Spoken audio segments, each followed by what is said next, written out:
ஆனா இப்ப பாத்தீங்கன்னா இப்ப அலையன்ஸ் யாரு கூடயுமே அவங்க சேர மாட்டாங்க. ம். இப்ப என்டிக்கு வந்து யாரு கூட சேர மாட்டாங்க. தனித்து நிக்கிறாங்க. ம். தனித்து நிக்கிறாங்களா அவங்களுக்கு ஓட்டு பெர்சன்டேஜ் வந்து 3rd பிளேஸ்ல இருந்தாலும் நிறைய பேர் வந்தாலுமே ம்.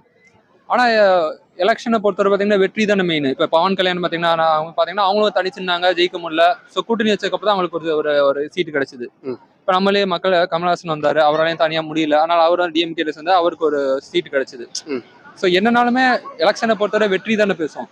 இப்போ அவர் தனித்து நிக்கிறாரு, எல்லாருமே தனித்து நிக்கிறாரு, ஓட்டு போட்டு இருக்காங்க, ஓட்டு போடுறவங்க நம்பி போட்டுட்டு தான் இருக்கிறாங்க. ம்.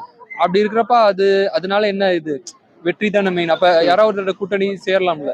அதை பத்தி நீங்க என்ன ஏன் தனித்து நிக்கணும்?